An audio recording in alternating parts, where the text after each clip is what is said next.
Hai semuanya, balik lagi sama aku Adiba Syeda Tunisa di video pertemuan kedua penulisan berita dan artikel. Halo semuanya, apa kabar? Sebelum aku melanjut ke materi pembahasan di pertemuan kedua ini, buat kalian semua jangan lupa like, subscribe, and comment ya guys.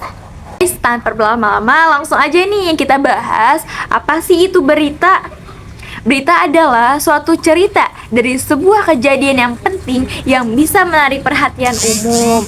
Nah teman-teman, ketika kita ingin membuat suatu berita, kita harus bisa menulis berita tersebut secara menarik. Kenapa sih Adiba harus menulis berita secara menarik? Ya agar pembaca yang membaca berita kita itu tertarik dan mau terus-terusan untuk membaca berita tersebut. Karena jika kita tidak mengemas berita tersebut secara menarik, ya orang-orang pun tidak akan tertarik untuk membaca berita kita. Seperti itu teman-teman. Nah lalu selanjutnya dalam berita itu ada juga loh teman-teman yang namanya jenis-jenis berita. Nah teman-teman di sini ada yang tahu nggak sih apa saja jenis-jenis dalam berita? Kalau belum tahu, yuk kita belajar bareng-bareng. Nah yang pertama itu ada straight news, yang kedua itu ada soft news, yang ketiga ada in-depth news, dan yang terakhir itu ada fiction news. Nah teman-teman, ada yang tahu nggak sih maksud dari keempat jenis-jenis dalam berita tersebut? Teman-teman, straight news adalah berita atau suatu peristiwa yang ditulis secara singkat, padat, lugas, dan apa adanya. Dan dalam straight news itu berita disajikan secara langsung dan jelas tanpa adanya tambahan opini dari seorang penulis atau analisis. Lalu selanjutnya teman-teman itu ada soft news. Soft news adalah berita ringan yang berfokus pada topik hiburan, gaya hidup, dan human interest. Nah, soft news juga dikenal sebagai berita lunak teman-teman. Nah, contohnya apa sih? Contohnya itu seperti berita selebritas, gaya hidup, terus hiburan, dan olahraga. Selanjutnya itu ada in-depth news. Apa sih itu in-depth news? In-depth news adalah berita yang pembahasannya dibahas secara mendalam. Nah maksudnya itu satu berita tetapi pembahasannya itu dibahas secara mendalam, diulik secara mendalam, dan dilengkapi dengan fakta-fakta dan data-data yang sesuai. Nah contohnya itu seperti berita sosial teman-teman. Nah lalu yang terakhir itu ada fiction news. Apa sih itu fiction news? Fiction news adalah berita yang ditulis dengan gaya bercerita yang bertujuan untuk menghibur para pembaca. Nah contoh dari berita fiction news itu apa sih?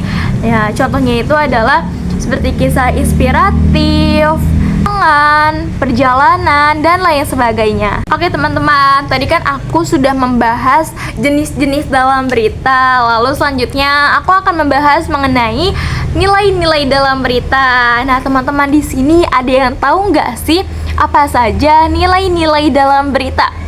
Kalau gitu langsung aja kita bahas. Nilai-nilai dalam berita itu ada apa saja sih? Yang pertama itu ada magnitude atau berita yang menggemparkan. Wah, teman-teman, tahu nggak sih ketika kita ingin memberitakan sesuatu, pasti kita memberitakan suatu hal yang menggemparkan. Nah, lalu yang kedua itu ada proximity atau kedekatan. Maksudnya itu kayak jaringannya bisa diakses. Lalu selanjutnya teman-teman, dalam nilai-nilai berita itu ada yang namanya aktual atau terpercaya. Nah maksudnya itu kan ketika kita ingin memberitakan sesuatu, pasti sesuatu ya berita tersebut merupakan suatu berita yang baru saja terjadi, yang sedang terjadi, yang benar-benar sedang dibicarakan oleh orang banyak gitu teman-teman. Nah selanjutnya itu ada impact atau dampak. Nah ketika kita ingin memberitakan sesuatu hal, itu bukan hanya sekedar memberitakan, tetapi juga ada impact atau dampaknya kepada para pembaca. Lalu dalam nilai-nilai berita ada yang namanya unsolveness atau keluar biasaan, keanehan. Nah maksudnya apa sih? Maksudnya itu dalam berita tersebut menyajikan suatu peristiwa yang mengejutkan, yang tidak disangka-sangka oleh publik. selanjutnya itu ada human interest, ada konflik, ada surprising atau berita yang mengejutkan. Lalu ada seks, dan yang terakhir ada itu information. Nah, pasti dalam berita juga mengandung suatu informasi yang memang berguna untuk para pembaca. Nah, selanjutnya itu ada media massa. Nah, teman-teman ada yang tahu nggak sih apa saja jenis-jenis yang ada dalam media massa? Nah, yang pertama itu ada media cetak seperti koran, majalah. Lalu yang kedua itu ada media cyber. Apa sih media cyber itu? Seperti apa? Yaitu seperti media sosial. Dan yang terakhir itu ada media elektronik. Siapa sih yang nggak tahu apa saja media elektronik? Yap, betul. Media elektronik itu mencakup TV dan radio. Teman-teman, kan tadi kan kita sudah membahas mengenai berita. Lalu selanjutnya aku akan membahas mengenai isu. Nah, teman-teman ada yang tahu nggak sih isu itu apa?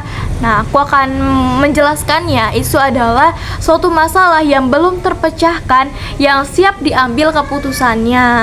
Nah, lalu selanjutnya ada fakta. Nah, dalam berita kan ada suatu fakta kan, harus memberitakan suatu hal yang fakta, bukan yang sekedar berita yang hoax. Nah, jadi fakta adalah suatu hasil pengamatan yang objektif, real atau nyata, dan dapat dilakukan verifikasi oleh siapapun. Teman-teman, tadi kan kita sudah membahas mengenai berita, jenis-jenis berita, lalu nilai-nilai berita, terus ada syarat-syarat dalam berita, terus ada media massa itu apa saja. Terus kita sudah membahas juga mengenai isu, sudah membahas mengenai fakta.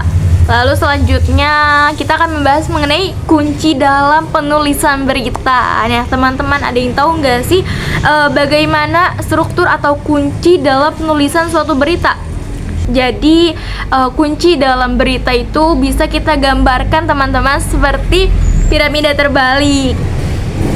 Nah, jadi di bagian pertama itu ada yang namanya judul berita. Lalu selanjutnya itu ada lead. Lalu selanjutnya yang ketiga itu ada tubuh berita, dan yang terakhir itu ada ekor. Nah, teman-teman, ketika kita ingin menuliskan suatu berita itu bukan hanya sekedar yang penting gue nulis berita, yang penting gue memberitakan suatu informasi kepada orang banyak. Nah, itu salah teman-teman. Tetapi kita juga harus mengetahui bagaimana sih kunci dalam tulisan suatu berita itu. Oke teman-teman, tadi kan kita sudah membahas secara mendalam mengenai berita. Lalu selanjutnya aku akan membahas mengenai artikel. Nah, menurut Kamus Besar Bahasa Indonesia, artikel merupakan karya tulis lengkap. Nah, misalnya itu seperti laporan berita, esai di majalah, surat kabar, dan sebagainya. Nah, teman-teman, dalam artikel juga ada loh jenis-jenisnya. Apa saja sih jenis-jenis dalam artikel secara khusus? Nah, yang pertama itu ada berdasarkan penulisnya. Di dalam artikel berdasarkan penulisnya ini ada yang namanya artikel redaksi. Nah, artikel redaksi adalah tulisan yang dibuat oleh redaksi media massa dengan tema tertentu. Lalu selanjutnya ada artikel umum. Artikel umum adalah artikel yang ditulis untuk halayak umum. Nah, ciri-cirinya itu ditulis secara lengkap, berisikan pendapat dan opini penulis, berangkat dari fakta, dan ditulis dengan bahasa yang lebih formal. Lalu selanjutnya ada berdasarkan fungsinya. Nah, yang pertama itu ada artikel khusus. Artikel khusus adalah artikel yang dibuat berdasarkan tema yang telah ditentukan. Nah, seperti redaksi artikel. Lalu selanjutnya yang kedua itu ada artikel sponsor. Artikel sponsor adalah artikel yang berisi promosi atau kampanye merek yang dibayar oleh seorang pengiklan. Nah, yang terakhir itu ada berdasarkan isinya. Di dalam artikel berdasarkan isinya ini ada yang namanya artikel eksploratif. Artikel eksploratif adalah tulisan yang berisi fakta-fakta berdasarkan kajian penulisnya dengan tujuan menggali lebih dalam suatu topik atau masalah. Lalu yang kedua itu ada Artikel eksplanatif. Artikel eksplanatif adalah tulisan yang menjelaskan atau menerangkan suatu masalah secara rinci yang bertujuan agar pembaca dapat memahami masalah tersebut dengan baik. Lalu yang ketiga itu ada artikel deskriptif. Artikel deskriptif adalah tulisan yang menggambarkan suatu objek, peristiwa, atau fenomena secara rinci.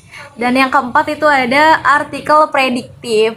Artikel prediktif adalah artikel yang berisi hal-hal yang akan atau belum terjadi di masa depan. Nah, dan yang terakhir itu ada artikel preskriptif. Nah, artikel preskriptif adalah artikel yang memberikan tuntutan kepada seorang pembaca untuk melakukan sesuatu agar tidak salah. Nah, contohnya itu seperti tutorial membuat brownies, tutorial membuat sayur asem, tutorial membuat ayam goreng, dan sebagainya. Nah, teman-teman, kan ketika kita ingin melakukan suatu hal kan pasti ada yang namanya tujuan. Nah, dalam kepenulisan juga ada loh tujuannya. Nah, lalu apa saja sih tujuan kepenulisan itu? Yang pertama itu ada tujuan penugasan. Yang kedua itu ada tujuan informasi. Yang ketiga ada tujuan persuasif. Yang keempat ada tujuan entertainment. Yang kelima ada tujuan eksistensi. Lalu ada tujuan kreatif, dan yang terakhir ada tujuan pemecahan masalah. Siapa nih teman-teman di sini yang mau bisa menulis artikel, atau teman-teman sedang ada tugas untuk menulis artikel? Nah, sebelum kita menulis artikel, yuk kita kenali dulu bagaimana sih cara penulisan artikel yang benar itu. Nah, jadi yang pertama itu ada kuasai topik artikel yang akan ditulis. Jadi ketika kita ingin menulis suatu artikel, kuasai dulu nih pembahasan yang akan kita bahas di artikel tersebut itu apa. Lalu ada buat judul yang menarik perhatian orang untuk membaca. Jadi buatlah judul artikel kita itu semenarik mungkin. Lalu selanjutnya ada buat garis besar tulisan. Lalu selanjutnya itu ada buat tulisan yang langsung pada poinnya. Jadi jangan terlalu bertele-tele, langsung saja kepada poinnya. Selanjutnya itu ada hindari me oriented dengan you oriented. Nah, lalu selanjutnya itu ada buat sebuah kesimpulan di akhir artikel. Dan yang terakhir itu ada cantumkan sumber tulisan. Jadi ketika menulis suatu artikel dan yang lain sebagainya itu jangan lupa untuk cantumkan sumber tulisan yang sudah kita jadikan suatu referensi. Nah, mungkin itu saja teman-teman video aku di pertemuan kedua penulisan berita dan artikel. Sampai jumpa di next video. Bye bye.